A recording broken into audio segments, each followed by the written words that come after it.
Yo, what's up guys? It's your boy Bernie here, bringing you yet another video here on The Charge, giving you the latest NBA news and rumors and also basketball opinions. And I'm sorry guys that the audio is going to sound a little bit off, a little bit funky. I'm using my Blue Snowball mic right now. I'm out of town currently, and I will be coming back on Monday, so expect more of the same audio quality going further. But today what we have to discuss, and before we get into that, go and hit that subscribe button if you're new to the channel. Also, go and check out our Sacramento Kings video that we have out. I want to thank you guys so much for all the love and support on that video, all the likes, all the comments. It really means a lot, and I'm also taking the feedback and the input that you guys are giving to the channel to make sure that we can make here on the Fusion Corp channel, make it best as possible for you guys, and also discuss some basketball. I like this back and forth dialect that we have going on. But the thing we have to talk about today, before I keep rambling on about random stuff, KARL Anthony-Towns and the Timberwolves are reportedly not in a good place internally, and this is coming from Zach Lowe from the Zach Lowe podcast, and he also was joined by Brian Windhorst, who also had to say this: I don't think Anthony Davis is going anywhere anytime soon, but KARL Anthony-Towns, now that's a different story. And can you really blame KARL Anthony-Towns for not wanting to stay in Minnesota? If we look at how many touches he got in the game, he only got 10.6 field goals attempted per game in that 5-game series against the Houston Rockets. For a guy that's supposed to be your number one option, in my opinion, he should be your number one option, and then you go to Jimmy Butler. It's sad to see that. I think Jeff T got more field goal attempts, Andrew Wiggins, Jimmy Butler, obviously. But it's just sad to see when a guy so dominant, a guy that, he's lacking defensively, but he makes up for it on the offensive end, you just don't take advantage of using him, and it's just frustrating. It frustrates me that he just doesn't get the right amount of touches.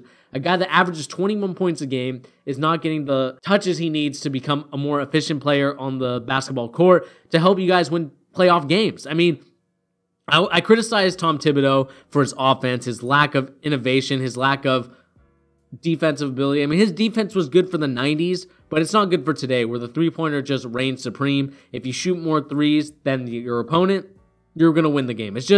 It's come down to that now, which is a little bit sad, and maybe that's the reason why KARL Anthony-Towns didn't really do so hot. But at the same time, he's not a bad three-point shooter. Even though he shot 27% this playoff series, I'm still shocked that he only got 10 attempts. 10 attempts is sad. It's not even a superstar worthy. And of course, we all know the rumblings and grumblings of Andrew Wiggins saying that he thinks that he should be the number one option. He thinks that he should the first option on the team to score. But Andrew Wiggins just doesn't have that ability yet. I don't know if he will have it, but he's definitely got some room to grow. But so does KARL Anthony-Towns, and you're not utilizing his potential. And I hope that right now he's in the gym working on some Hakeem Olajuwon post moves. I hope he asks Hakeem, hey, can you train me so I can learn these post moves? Because if he can learn those feet work, the feet work is about everything. If you have great footwork as an NBA player, you will reign supreme over everybody. Because if you can be swift on your feet, if you can be nimble, if you can fake out the defense so hard, KARL Anthony-Towns should be a Shaq-like player for how offensively gifted he is already at his age. So I want to see more improvement from KARL Anthony-Towns. And one of the rumors that is going around town, and this is coming from Devin Booker's Twitter page, obviously him, Zach LaVine, I've been doing the eye emoji after the Zane Lowe talked about the KARL Anthony-Towns not happy where he's at. And also Devin Booker had the smirk emoji with KARL Anthony-Towns in a Devin Booker jersey. And you heard me right. He's trying to unintentionally but intentionally try and send out a signal to KARL Anthony-Towns to say, hey, come to Phoenix. We'll take care of you, unlike these Minnesota Timberwolves. And it'll be interesting to see if this trade does happen. Obviously, the number one pick is in play. You're trading the number one pick for KARL Anthony-Towns, but my question is, what else do you trade with him? Because obviously the number one pick is not just going to cut it for KARL Anthony-Towns. You probably need to add another piece to it. And just looking at what the Phoenix Suns have, I mean, there's only really a couple guys that you could probably try and get rid of that aren't going to be worth that much. Do you get rid of a TJ Warren for him? It would be a lot to ask, and I think if I'm the Minnesota Timberwolves, I probably want TJ Warren because he's the most promising player. But the good news is, even though KARL Anthony-Towns is making good money, he's still on that rookie contract, only worth about $5.7 million. So you have a lot of room to work with. Obviously, the number one pick is in play, like I talked about. Number one pick. Next, you could trade a TJ Warren. He's not going to be making that much money until next year. Obviously, he's a promising player for the Phoenix Suns, and I know a lot of Phoenix Suns fans are going to be upset if he goes. But would you rather have Karl Anthony-Towns replace TJ Warren than just having TJ Warren and DeAndre Ayton? I know it's a tough pill to swallow.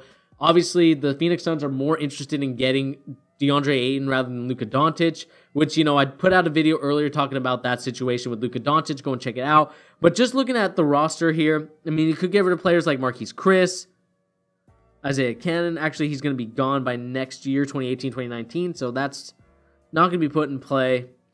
There's a lot of guys that you could really make a move for. Karl Anthony-Towns is yet to make the big money contract. And could this keep your superstar, if you're the Phoenix Suns, Devin Booker, happy to draft this guy, or to trade this guy to your team, having a guy like Karl Anthony-Towns who's already offensively gifted? You get a guy in Devin Booker who's already a lights-out shooter. My only concern is, where does the defense come in? Because obviously, in order to at least get into the playoffs, at least to contend in the playoffs, you're going to have to play some defense. And I'm worried that there's no real defender on the Phoenix Suns that I like for them to continue to move further to get a place.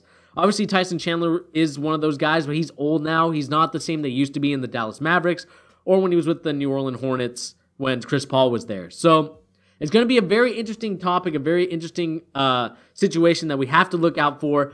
Obviously, Karl Anthony-Towns unhappy with where he's at in the Minnesota Timberwolves offense. Tom Thibodeau, I think he needs to be let go. I think you need to get a more offensive-minded coach. Get the best out of all your players. Andrew Wiggins should be your most athletic defender. He's obviously getting close to that, but he's still a little bit years away from doing that.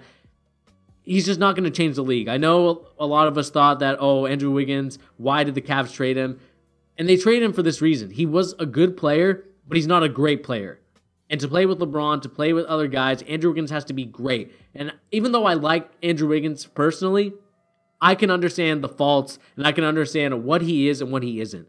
And he's definitely not an elite to great player. He's a good player. He's a good role player, kind of like an Eric Gordon type of player where he's sixth man or he's a very good guy to complement the other pieces, a third option. He should really revitalize and use the third option to really solidify himself with the second unit as you're going deep into the playoffs. You can have a guy like Andrew Wiggins really use that as athleticism to really take over games. But Tom Thibodeau, I just question the offense that you run.